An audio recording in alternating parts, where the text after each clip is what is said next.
everyone. Welcome back to NAB. We're really happy to be here, and this is one of the first presentations of the day. It is the first one, Lisa. Is it? But Yep. I think there might be other presentations happening elsewhere. This is the first one no? that matters, Lisa. This is the only one that matters, let's be honest. So thank you for coming to this, and we're here to talk about virtual production. I am Lisa Gerber, Director of Media and Entertainment for PacketFabric. This is Dave Ward. Hello, everyone. Good morning. So I'll get right into it. Virtual production is primarily dependent on independently owned stages, right? That historically, oops, let me go forward. I don't think I have clicker access here. That have historically been dependent on either limited Wi-Fi or the likes of SneakerNet, right? They produce sort of these massive amounts of data and shoot up to 14 terabytes a day. And it's been a question of, okay, how do we move all of this, and how does the data mobility start to really step into the next age? Still can't go forward. There we are. So right now we're in a time where these stages are really starting to look at reinventing the type of infrastructure and rethinking infrastructure and connectivity, especially as they might use the cloud for services that they're working with, whether it's AWS, Azure, GCP. And so as that starts to get reinvented, we're changing the connectivity to the cloud as well for economics, for ease of use, for the productions themselves that typically are only going for a week, 2 weeks, a day, a month, and don't need the type of contracts that sort of rope them into longer terms, etc. So, Dave. Lisa. Okay, this thing is going to fall off me. So, Dave, let's start broad. How are we able at PacketFabric, and this slide just is a very high level sort of representation for how data mobility flows through each phase of production, and how we help enable that. But what are the benefits of a stage instead of opting for the public internet, opting for a private network like PacketFabric in order to accelerate data mobility for virtual production? Well, Lisa, we've been working together for a while, so before I get directly into PacketFabric, I actually think everyone here should expect that the notion of having virtual production in the cloud, or certainly offsite, as well as cloud-based studios, is really going to be the talk of this week at NAB. I think almost all of the major players here are going to be speaking just to that piece: what services are available in the cloud, and then, of course, as you set up, how do I move the data there? So what we do very specifically is we are a network as a service company, and we can create real-time, on-demand connectivity in an agile cloud core. We already have a fabric connected to all the hyperscalers, SaaS, storage, security, UC, unified communications clouds, as is listed on this slide. And what's different about our network than others is that it's already lit. So real-time on demand means that you need 100 gigs, you can have 100 gigs in under 10 seconds from any points across our fabric. And we've recently just partnered with a company called Unitas Global that can solve API-driven the last mile, first mile problem as well across multiple providers. So you have a full end-to-everywhere connectivity from PacketFabric, and that's really what's different, and I think the underpinning of what's necessary to be able to do production in the cloud or any of the virtual studios in the cloud. So just to drill down a little bit on something you just mentioned, last mile. So everyone might not be familiar with what that pertains to. So talk about that for just a minute and how that really accelerates what we're doing. Well, that's how you get from the studio itself and connect it into the cloud or into a private data center, as the case might be. Or if the studio isn't necessarily remote, it's actually on a set, it can be created directly to any of those. You mentioned Wi-Fi, and perhaps even 5G is going to come into this, and I certainly hope it does for remote production. But what's critical is how to get it from the studio we're set and into the cloud. And we can talk about very fancy things of shoot to cloud. We can talk about other things of how to handle different parts of production, as you had in your pipeline on the previous slide. All of those pieces are really what's known as a multi-cloud workflow. And to enable a multi-cloud workflow, what we've built, again with our private fabric, is the ability to move data between these different data centers and clouds, real-time on demand, and change the business model and such that it's pay for what you use down to hourly based usage. So you're getting the stage itself, in essence, connected to a data center, and then from that data center, it's off to whatever solutions they want to either cross-connect to the cloud, wherever it might be. And in some cases, the stage itself almost becomes a data center as well, because it's connected. Being a networking geek, that's the way I think of it. I know that the creatives at the conference don't think of the stage or the studio as a data center itself, but in fact, it's a point of presence, needing a really big pipe and a lot of flexibility to get to any of the clouds where the tools or the services or the production or post-production activities are being done. Right. Okay. I can't still, just so you know, move the slide. Okay. There we go. So historically, okay, still not. Anyway, feast your eyes on these slides. I don't know what order they're coming, but they're sort of moving on their own. Productions, there's a culture, right, in media and entertainment of, if I can't figure out this technology, if it's different, if I have to change my tools, if I have to change the way I normally do things, I don't want it. How do I make this as easy as possible? How do we put this as a line item, start integrating it into our economics of how we view our budgets for productions? How can the economics sort of ease up the entire process and really come into play? Well, what's different about what we've created in this notion of network as a service is really that it's a SaaS delivery of the connectivity itself. There's no exposure to any of the fiber, to the spectrum, to the devices themselves. It can be done through a portal, but what we've tried to create and what we've created is a platform that can be integrated into other solutions. So we partner incredibly deeply with those solution providers that are providing virtual studio or virtual production studio. And so in whether it's supply chain management, meaning that, okay, I only want to cut one bill and I want the partner stream to flow, we fit well into that model, but particularly fit well into the solution providers that are setting up the production environment or the virtual environment. And in addition, working with hyperscaler clouds that are here at the conference, and working within their service and their tooling environment. Now, what we do differently is that we're fully agnostic, meaning we don't just partner with one of these clouds or one private data center, but instead realize that there's different tools and different motions and different creatives that want to work or do work in different clouds. And with our storage portfolio attached to this, taking one step forward, we focus on data motion between these clouds. So for example, when we had some work during COVID in 21 where somebody needed to move 30 petabytes between, let's say, Amazon and Google, with our network, that was 30 petabytes in 30 days, which is basically the speed of a 100 gig link. And the question was, do you want that to be 14 days? We'll put in 200 gig links. How fast do you want this data motion to happen?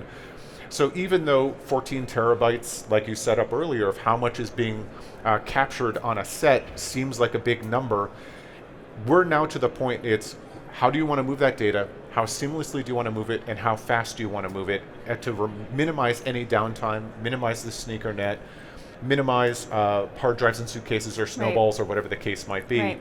And make it really, really seamless and easy between these clouds. And you brought up a good point about partnering with the likes of, a managed service provider, solutions integrator, whatever it might be. So there almost is a need, in some cases, not for all, because as stages start to sort of step up their infrastructure and the learning curve gets more advanced, this will change, but there's also almost a need for this virtual IT or on-set, like we said before, that they're acting as a DCO and that is not their core business. So how do we help facilitate that and really make this almost an easy button for them? And so it really is that depth of partnership with those solution providers and MSPs. And both on the data side or the storage side, which is, again, I need to upload or immediately have access. But look, we're not we're not the traditional telephone company, not interested or not building voice over IP solutions or building those on-set pieces. We are that foundational infrastructure connectivity piece. And the reason why we're here talking today and at this show is that in reality, I think actually the content creation side of it is significantly behind the use of real-time on-demand network as a service pieces, and it's really unfortunately slowed down the industry that connectivity isn't Right. able to be as easy, able to be as fast, or able to be real-time on-demand like now is being provided. Right. But I think what we are noticing, especially at shows like this, is that folks are saying, okay, this needs to be a consideration from the beginning. This needs to be something that isn't just, IT, and I put that on a line item that I don't really look at in an individual parsed out way, but it's, okay, what's my cloud strategy here, and how do I connect to it, and where am I going, and how am I going to pay? It becomes a line item, so it really is changing. In particular, when virtual studios, virtual production is being done fully out of the cloud, that piece of infrastructure has to be thought in as those designs are being built and as those service flows and workflows are being built at the same time.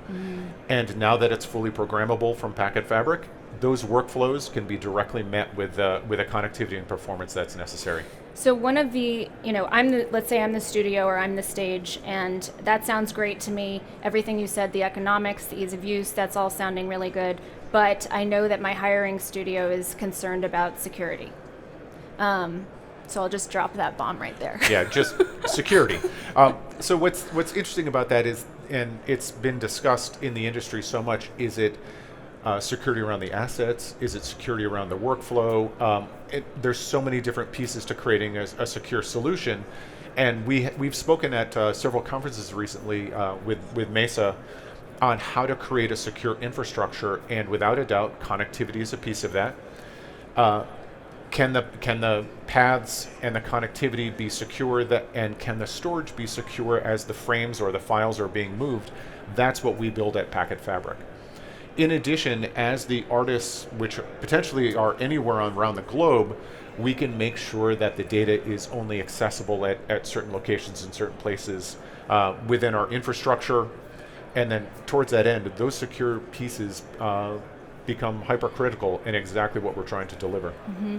Something that's specific to virtual production and just the way that it's done and the process itself is that it's not just at the delivery point when connectivity becomes important. It's sort of throughout the process. They have to connect to their VAD team, their virtual art departments. They have to connect with their other collaborators, and it's an ongoing sharing process, large amounts of data, like we said. So if you're dealing with the cloud, let's talk about for a moment egress, coming in and out of the cloud and flowing to the cloud and back again. You're just pulling pins and throwing grenades at me, Lisa. I sure am. So what's different about the egress charges as data is being moved out of the cloud? That's frequently in a very expensive operation. We can show, and I use that the example that I used earlier, 30 petabytes over 30 days. We reduce those egress charges using our own network by over 50% for that customer. And by having this dedicated fabric already built, those egress charges using PacketFabric are dramatically reduced than when just using DIA links or direct internet access links immediately into the cloud. Now, a couple of other pieces out of this, in our own storage portfolio, we have no egress charges. And so whether it's for archive, disaster recovery, or for media storage, as we have a number of media and entertainment customers just for our storage solution, again, no egress charges coming out of that is just a mantra that we have as well. It does help that, of course, we have not only the storage piece of it, but of course the network itself. And so we can dial up or down how much bandwidth is needed to upload, different than how much bandwidth is needed to take data out of the cloud. Right, it's almost changing the game because there is office connectivity and then there is production connectivity. And I need to send some emails is different than I'm shooting something and I need to transfer raw. It's a whole different bag of donuts. Absolutely. The other piece is that we, just to say some foundational pieces on connectivity, we do things that we can orchestrate and automate real-time on-demand spectrum, layer 1, meaning lambdas or wavelengths. Second, at Ethernet layer 2, at layer 3, so we can build into and connect to people's private networks or customers' private networks directly at any layer at which they're interacting with the network or with the cloud itself. Talk about the benefits of being API driven for a moment. So it's been a long-standing goal of mine coming out of the networking world to have a fully programmable internet. How much bandwidth I want, where I want it, when I want it, and I only want to pay for what I use. So the notion of having APIs or application programming interfaces such that I can build that directly into my workflow engines.